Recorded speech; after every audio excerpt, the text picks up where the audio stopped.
I recently switched from the Samsung Galaxy Note 10 Plus to the Apple iPhone 13 Pro. Well, it's been a few weeks and I'm really not sure if I can say that I absolutely love the Apple iPhone 13 Pro. Yeah, even though I'm using an iMac, I have been an Apple fan for the longest of time, but yeah, there's just some things that I really love about my Samsung Galaxy phone, and well, let's just break it down for you guys, shall we? So you can decide for yourself if you really would love the Apple phone or you might love the Samsung phone. One of the apps that I use really often, and I'm sure most of you do too, is the camera. So on the Samsung Galaxy Note 10 Plus, it's really easy to get to the camera. To activate the camera on the Samsung phone, all you need to do is just go to the home button over here, double click, and ta-da! It goes to the camera! Hey, hello! So you can also just swipe up and down to be able to switch between the cameras, front camera or back camera, and it's so easy. So even when my phone is locked, I can just use the double tap button to switch over to the camera. But for the iPhone, I have to like lift it up or maybe tap on it if I can't lift it up for some reason, and then after that I just tap on this camera button. And to switch from front camera to back camera, I can't just swipe.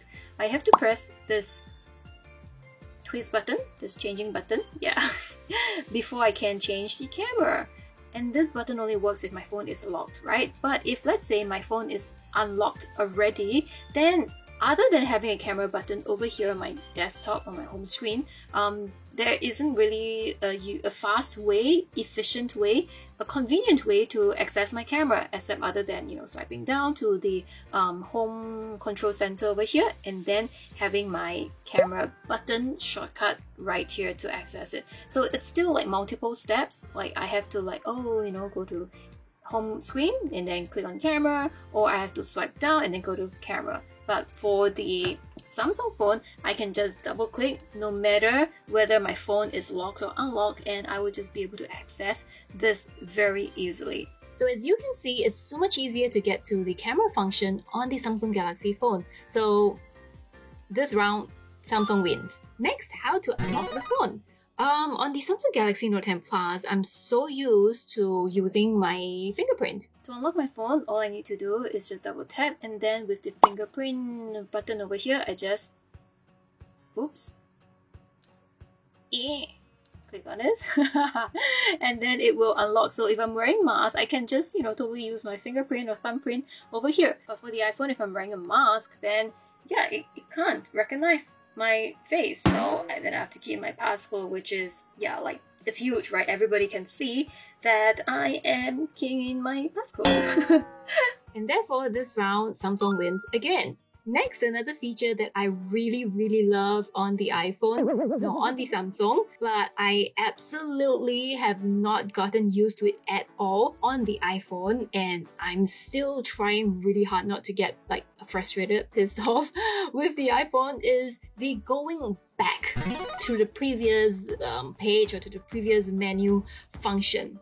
Back button. So if let's say I'm inside an app, for example, maybe just grab something here, and then if I just want to go back to the previous page or something, then other than clicking on the back button, which brings me here, I can just use this little button here on the side, on the right hand side, and I'll just swipe it up and it goes back. Swipe it up again, it goes back. So again, let's say on my Google, this is Snapdrop, so I just go swipe back, swipe up, and it goes to the previous page. But for the iPhone, if let's say I'm in Google Chrome, so maybe let's say I go to the Stack Homes page, and then if I want to go back, so I either click on here or I just swipe here, right? But just sometimes the swiping, it's really annoying. It doesn't work as well. It happened quite a few times that I just couldn't. So for Samsung, even if I'm on the first page of YouTube already, I can just swipe up and it will just close the app. But for here, I just can't. I just can't. I have to either go to home. Yeah, it's just not as intuitive, not as useful. Whereas for Samsung, like having this swipe up button is so useful. It's so easy to just use. And I can do it in one hand. Like, yeah, if I'm holding my phone over here, I would just swipe. Yep, and yeah, it's just so useful. Oh my goodness. So back function, Samsung definitely wins hands down. Okay, before you think that I'm totally bashing the iPhone, let's maybe bring in some features that the iPhone is better at. So ever since I started using the iPhone 13 Pro, I have started talking to it. Hey Siri, check in. Ta-da! So I can check in using my, save entry trace together because I've already set it as my shortcut. So this is so useful, super duper useful to just tell Siri to open something. Well, actually, I think that you can do that on the Samsung too. I'm not sure why actually I don't really speak so much to like the Google, like Hey Google on my Samsung phone. Yeah, I'm just not sure why. But on the iPhone, I kind of really like Siri. Maybe I'm in love with Siri? Oh no. So for Siri and shortcuts, definitely iPhone wins. Keyboard, something that we use all the time, no matter what apps that you're using, whether it's WhatsApp, Google Chrome, or Safari, or whatever it is, we have to type, right? So keyboard is so important, and that's one of the key major thing that I discovered the iPhone is sorely lacking. Or maybe I just haven't found, a right keyboard for it. So as you can see over here on my Samsung phone, I have the numbers and the alphabets over here. So it's really easy for me to, just go from numbers to alphabets to numbers. Yeah, it's so useful and so easy, right? But on the iPhone, look, there's only, alphabets here. I have to click on the numbers, so we will key in numbers and then change again to alphabet. So I downloaded, okay, this is the Chinese keyboard. I downloaded the Google keyboard as well. And yes, they have the numbers here, but I have to like tab and hold before I can key in the numbers, and it just takes a little bit more time, right? So sometimes, it's just back to the same thing again. No, I have no idea why. So please help me out, guys. If you know that there's another keyboard that can allow me to have numbers at the top and also alphabets at the bottom, just like the Samsung one. Thanks so much. Keyboard, Samsung wins. Split screen. Oh my goodness. I cannot tell you how useful this split screen is. Okay, so split screen. Let's say I have, like 2 different screens that I want to access. I can absolutely do so over here. It's so useful. So for example, if let's say I am watching YouTube video and then I want to watch this at the same time, then all I need to do is just swipe over here and I'll click on this, open in split screen view, and I can select another split screen app. So maybe let's go to Chrome. Yep, and I can just watch the video here. Worth of spices. That's so crazy. So I can just watch the video over here and I can still be accessing like maybe my WhatsApp, doing other things.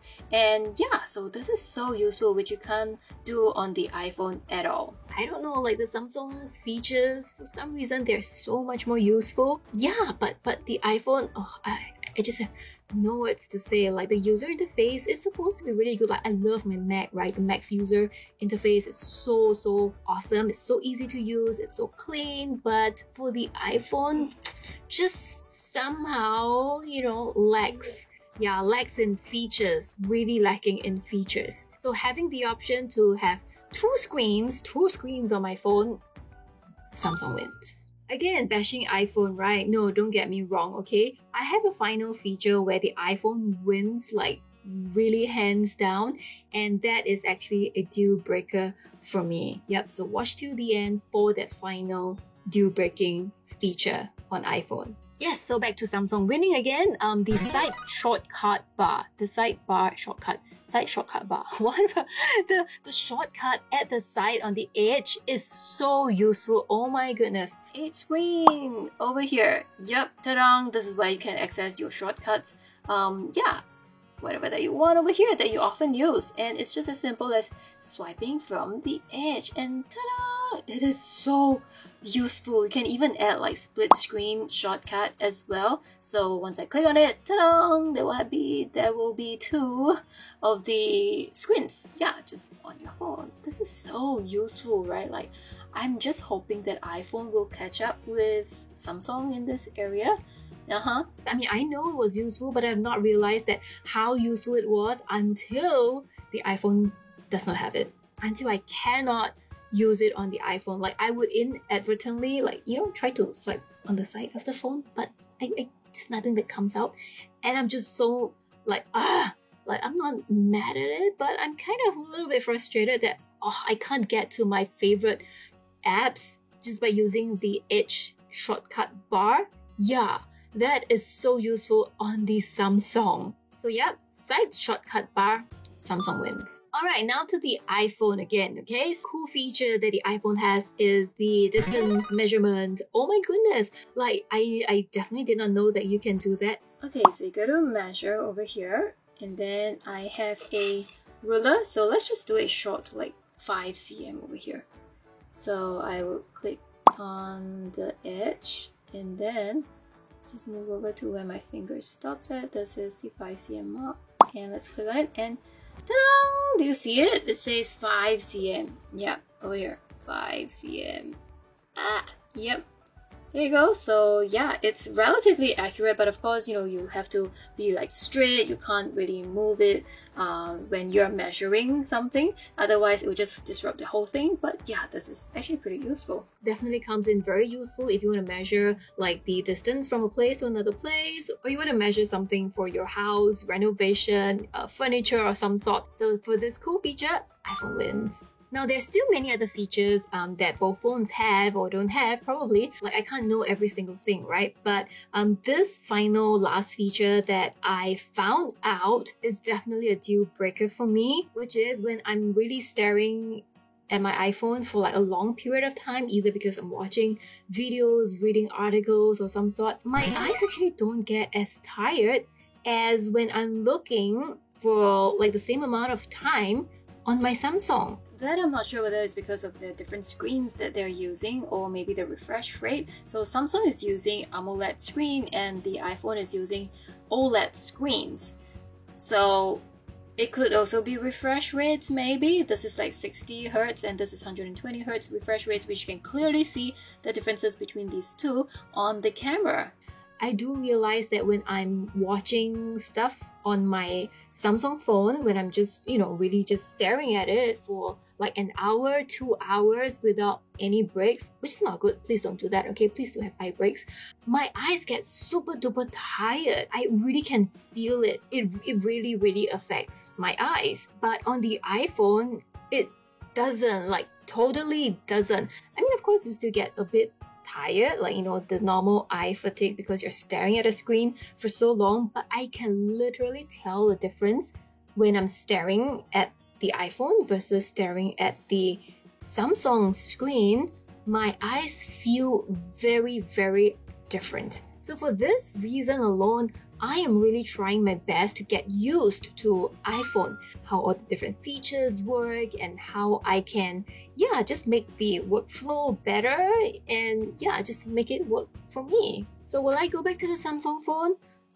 Not now at this moment in time because I have the iPhone and I want to protect my eyes too. So if you guys have any other tips for me for the iPhone 13 Pro, please do comment and list them down for me and I'll see you in the next video. Thank you for watching. Please remember to subscribe and like this video. Bye!